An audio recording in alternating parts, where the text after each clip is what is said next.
Hello, everyone. Happy Monday. Welcome back. It's been some time since I've been in the Maximize Monday host chair. If you followed along on my LinkedIn, you saw I just had the Disney vacation. So took some time away from recording and posting and all of that to just have a magical time with my wife and my daughter. And you always hear me talk about what's motivating me for the week ahead. I think that Disney trip gave me motivation for like the rest of the year. It was absolutely perfect, like everything we could have imagined. It was the weather was great, not a cloud in the sky most days. My daughter didn't shed like a single tear the entire time. So I've been down there pre-child where you just see screaming children and arguing parents, and we avoided all of that for the 6 days that we were in Orlando. So I think that that's just a massive win in general. But on the other side, leaving, it was kind of like, okay, we need to come back soon because she's 4 going on 5, and the magic that she has now is we probably only have a little bit left until like, later on, she's like, Disney, who cares? So we want to make sure we're getting back as soon as we can and to embrace that magic while we can. So that's motivation for me for the week in terms of everything that we have going on. So goals that I've set for myself moving ahead, you probably heard me talk about doing some campus recruiting, some internship stuff that we've been working on, and we are getting ready for our internship program to start here in a couple of weeks. So on my end now, that comes with a little bit more of organization preparation that I need to do, make sure that presentations I'm delivering for are prepared, edited, and everything like that. So I'm putting all the awesome candidates that we have participating in our internship program in a spot where they can succeed, learn, and grow as they spend these 10 weeks with the company here over the summer. So very much looking forward to that, but that's going to be a goal for the next couple weeks is just that fine tuning that comes along with that. And wins from the week before, it was my first week back. So, I mean, I had responded and covered all of my emails by the end of day Monday, which was a goal I set for myself. So coming back to an inbox of over 1,000 emails was a lot to slog through, but we got through it. We answered everyone. The candidates are in a good spot. Hiring managers are in a good spot. So after a week away, I accept that as my big win for the week is just to be caught up and ready to go. So that's my week. As you can see, I have a new guest with me, Madison. So what's going on with you this week? What have you kind of set as things that you want to accomplish? Okay, well now I feel like I want to go to Disney World. I'm Yeah. not gonna lie. I have two girls and one is 6 years old. And when you said losing the magic, when they get a little bit older, Yeah. so now I kind of want to go to Disney World. Yeah. I would Yeah, recommend. but this week has been state testing. So I'm in Tennessee and so I work at a public school. So we've been doing that. And right now I'm at a virtual school. Okay. And so our students come into the building for testing and so they can be in person and be proctored. And so a win would be that we're almost finished. It's Yeah. taken us 2 weeks. We have one more on Monday, one more day of testing. So yeah. Yeah, yeah, definitely, definitely. So the reason you and I connected and I reached out to you to be on this show was you are still in the classroom. And a lot of times, if you've watched some of the episodes you've seen, I've given insight in terms of there's a lot of educators that want to do something different and move forward. And you've kind of built this Yep. brand on LinkedIn to kind of showcase, the support that you can provide to educators, to teachers, as one yourself. So, what initially brought that onto you and inspired you to say, I want to not just motivate myself, but to create this kind of area to provide this support to teachers, to educators, so that they can feel valued in what they're doing and the roles that they're currently in. So I think the first thing that I would like to mention is that before I was a teacher, I had a career in the music industry, and my whole life I had worked to be a country music superstar, Yeah. basically. When I was 17, I got my first record deal. And so I had that whole career before teaching and experienced burnout in that career. And when I came into teaching, it was the year that like all of my high school friends were graduating from college. So I felt behind. But I came into teaching into education with just like this energy. And I was so excited because I had experienced a whole other career and I wasn't happy. And so teaching was just like, I was so passionate about it.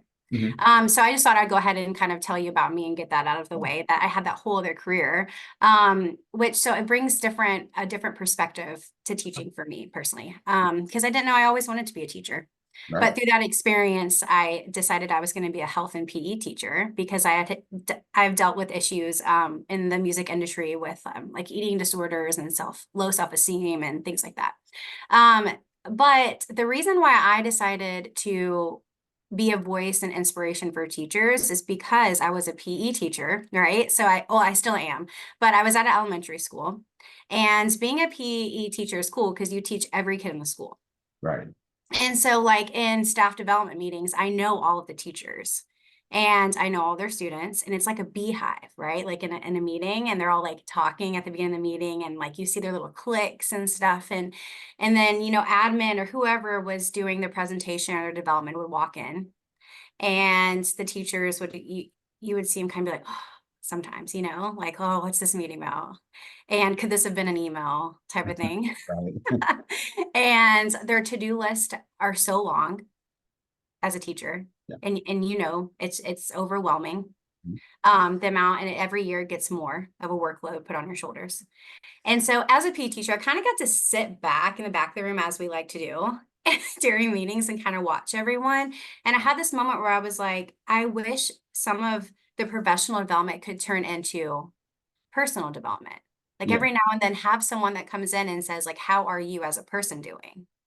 And so that's when I kind of dove into the science of happiness and positive psychology and wanted to find ways to give kind of like sprinkle happiness ideas for teachers so that they can also focus on the person behind the teacher. And so that's how, in a nutshell, it all got started. Okay, gotcha, gotcha.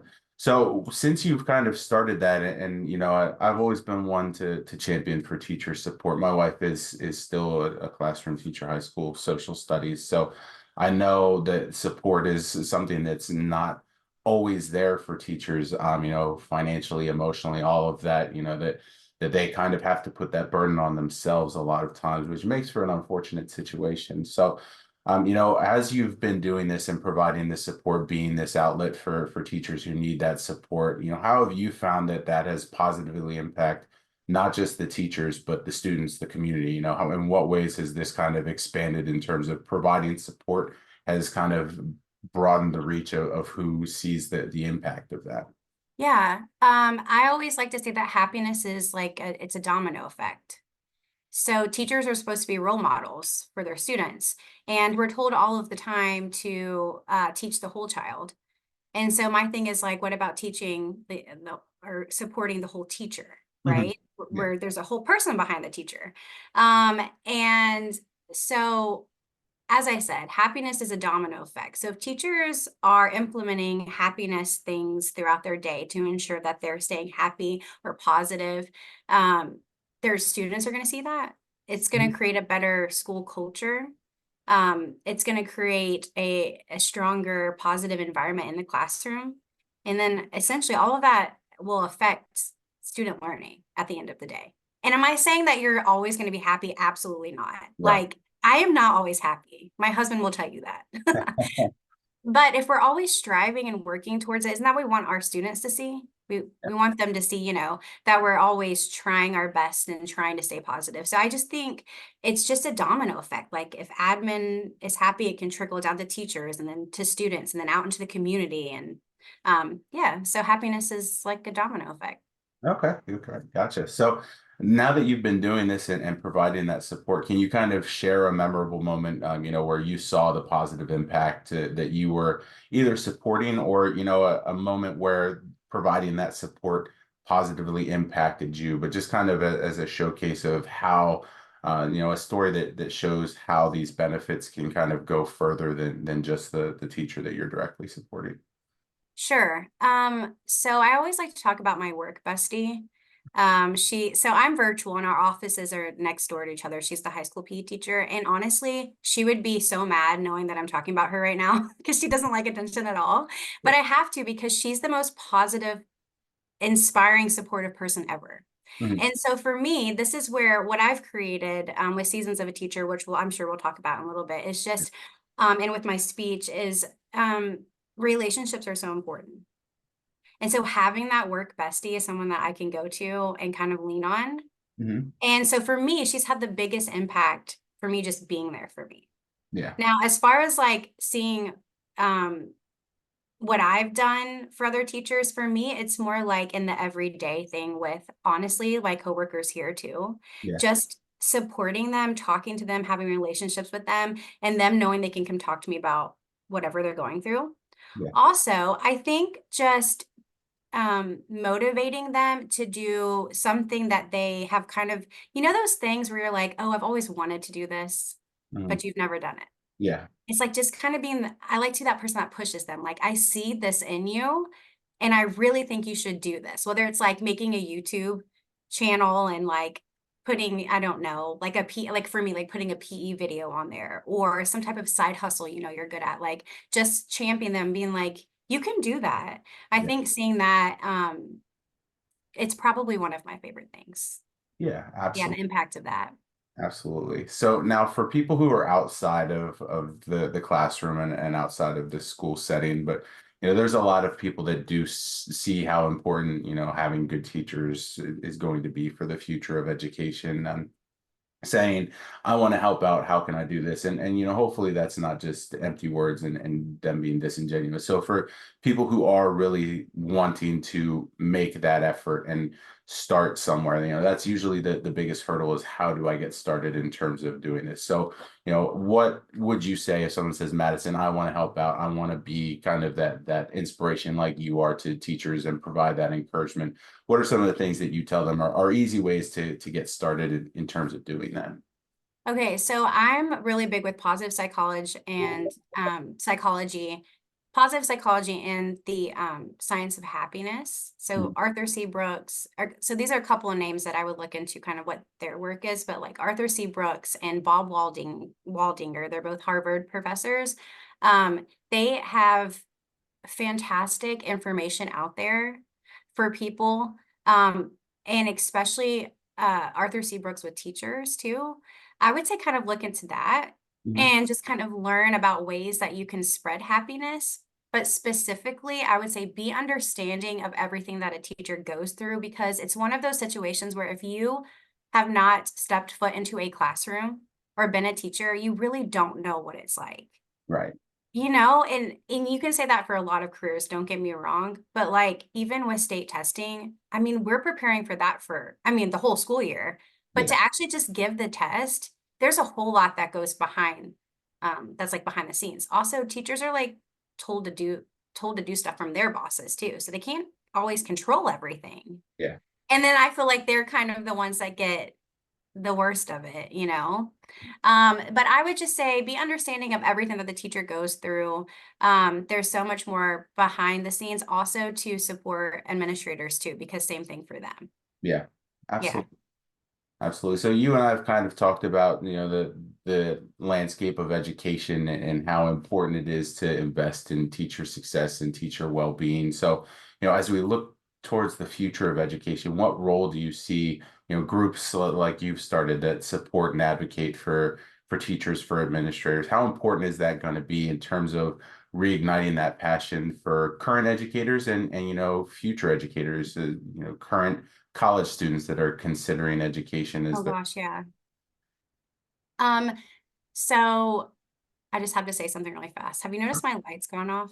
Yeah. If anyone's listening to this right now or watching it, I have this fancy light, but instead of it being super fancy, it just gets frustrating because it likes to go off. So I apologize. I digress. I think it's going to be super important. I think it's one of those conversations teachers typically have often about, like, what about us? And Yeah. compensation and money comes up a lot. Yeah. And politics come up a lot. Like it changing from a political stance. I'm pretty strong. I believe pretty strongly that that is going to have to happen too. Yeah. But I also really believe in the work that I do with happiness, because it's like some things are out of your control for that day and in that moment. And so what can we do in that moment to ensure that teachers are finding their personal happiness. Mhm. And creating those habits and like rituals and kind of like worrying about themselves too, Yeah. not just the teacher. And so I think it's going to be super important. I think it's going to continue to grow. I think experts in the field of happiness are really going to um, start rolling out things that are going to be very helpful for teachers. Yeah. Absolutely. Mhm. Absolutely. So now let's talk about your specific projects and initiatives that you've been involved with and that you want to kind of share some light on to people who are curious. What are some of the things that you've done to kind of turn this into a reality, not just teachers need support, but here's what I'm doing to offer that to them. So kind of break down the different things that you've done and where that started and how it's taken off. Sure. It's one thing too to like repost something on Facebook and be like, I support teachers, but like you're right. It's like, what are you really doing though, at the end of the day? Um, I created I call it a framework for self-reflection because I believe the first step to like creating a change or implementing new habits is self-reflection and self-awareness. Mhm. And so I created a framework called Seasons of a Teacher, Yeah. which is really like a conversational piece for teachers to start talking about and reflecting on what season they're in. So I Okay. have 4 seasons, and I have a presentation and a speech. And then that can also be professional development, like a workshop. And the first step is for teachers to work through the seasons of a teacher and figure out what season they're in. And then we identify like top stressors, top successes of that season, but it's really a way to get them like reflecting and being honest with themselves. Sure. The 4 seasons are starter, striver, survivor, which I know a lot of us are in a lot Mm. during the school year, and then a season called Sager, which is all about wisdom. And so teachers are constantly going through the seasons, depending on what they're doing. It's just a way to get them to self-reflect and kind of be like, here's where I am now, what? Right. And then from there, we go into talking about relationships. Like I said earlier, it's so important. And honestly, I don't know if you experienced this or maybe your wife has experienced this or any other teachers listening there, but listening right now, but how many times have you like wanted to leave, but you didn't because of your team or the people at your school? Mhm. Like on my hardest days, having that good support system, like I told you about my work bestie, Yeah. is like what keeps me wanting to keep going. That and the students, don't get me wrong. Yeah. For sure. Um, so that part, and then and then after that, we move into talking about meaningful work. And so I'll end with just saying that, like this question was saying that teachers, I think, need to be reminded of like the bigger picture. Mhm. Like it's not about the money. We didn't become teachers for the money, right? Whether it's health insurance or the schedule or whatever it might be, at the end of the day, it's also about because we care about the students and teaching, right? So I think it's important to go, don't forget the meaningful work you're doing. Mhm. You're having a huge impact on the future. Right. And so I think just having that conversation of like, here's the season you're in. What can you do about relationships while you're in the season and about your meaningful work? Like, where can we go from there? Yeah. So anyway, so that's, yeah, sorry, go ahead. No, no, definitely, definitely. Yeah. Yeah, that's where I'm at. And so as far as me, I have LinkedIn and Facebook and an email to where if anyone's interested in booking the presentation or a speech or a workshop, they can reach out to my email, or I'm very active on LinkedIn, very active on Facebook as well. Mhm. Awesome. So my last question was kind of advice you would give to someone who's looking to be more involved, but we've kind of covered that already. And usually I close my interviews with, what's a key piece of advice that you received along your career journey that was invaluable to you? And you can certainly share that if you want, but I wanted to maybe put a little bit of a spin on this. So, for if there's current college students that are considering becoming teachers, educators right now, and they came to you, Madison, what advice would you give to me kind of starting out? What's something that you would share to anyone who's considering entering the field of education or is currently passionate about it and just wants some insight from someone who's currently in the classroom to help them prepare for, the chaos of the first year of as an educator? Oh my goodness, that first year, I had a baby. Like my first year of teaching, because remember how I said I went back Mhm. to school after my other career, and being a first time mom and a first year teacher, I don't know. My principal really I supported did. me. She's my principal now too at the school I'm at, but like, oh my goodness. So I feel like I'm not gonna approach this answer like typically of saying, make sure you have good classroom management in place and strategies and things like that. I'm gonna say, first off, thank you for wanting to be a teacher Yeah. in 2024. Yeah. And if you have that calling, you need to stick with that because there's a reason for that, and we need you. Mm. And then second, when I was a college student, I went to a conference once, and the speaker there had the biggest impact on me. And all these years later, I'll never forget. He said something along the lines of, you have to get yourself right before you can get your teaching right. Mhm. And what he meant by that was like, anything that you're struggling with personally, work through that so that you can show up for your students. Yeah. Yeah. And then, of course, I would also, because I'm a happiness champion, I would say take care of yourself. Yeah. Find ways to balance out the work in life and things you enjoy and stress, and know that it's okay to say no to some things too, especially your first year of teaching. Yeah. Definitely. I think a lot of first year teachers want to make everyone happy. Mhm. But like you also don't want to get burnt out. So many teachers are leaving within, actually it's 55% are leaving within the first 5 years Yeah. Yeah. of teaching. And so it's like really find ways to balance that and reach out to people that know ways, like the sagers, the people that have been teaching for a long time, go to them, ask them questions and get their support. So Definitely, definitely. And then I'll pose one more question to you because usually I'm asking the question to people who have transitioned from education to something new, and you yeah. in reverse. So and from being a musician to an educator is still required a lot in terms of changing pathways and finding out how you can be successful. So that's usually another thing that I like to talk about too. How did you go about identifying some of the skills that you developed in entertainment that you were saying this is what's going to make me a great educator, and showcase that during interviews? That's such a good question. Thanks. So I'm going to say self-reflection and Mm. self-awareness. I mean, literally just writing down things that I was good at and then looking up other positions and careers and being like, what can I do? What can I offer that career? Mhm. And then like also with interviews, I would think about what they're going to ask me. Yeah. Like, what are they going to ask me? And like make sure that my skill set actually lines up with what this job is wanting from me or this career is wanting from me. And really pick something that I was passionate about too. Because if you're passionate about it, it doesn't feel like work, Right. Absolutely. So Yeah. yeah. What I always say when people talk about the Sunday scaries is I haven't had those in quite some time, just because I really enjoy what I'm doing. And it was the same as an educator. I'm not going to say there weren't any bad days, because of course, Right. That's life. but it was one of those things where I knew big picture. I loved what I was doing, and I loved the students, loved the program I was a part of, and it all worked out. So It um, doesn't feel like I don't have the Sunday scaries either. It doesn't, because I love the position I'm in and my team. And I honestly can't wait to come back and see them on Monday. And it's not like that for everybody. I'm just a champion for, if it's not like that for you, then what can we do to make sure that you're happy? Because life really, I know it sounds cheesy, but it's so short and it's not worth not being happy. yeah, Yeah. absolutely. Absolutely.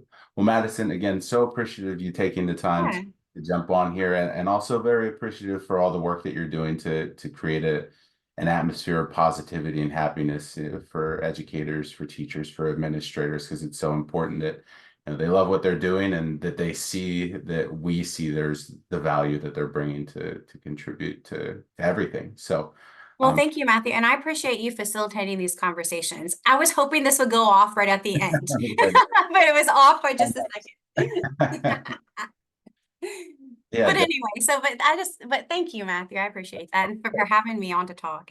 Yeah, I appreciate it. yeah, anytime. So if you're not already connected with Madison, following along with what she's doing, or if you want to get involved in those efforts to showcase and be that support to educators, make sure you're reaching out to her.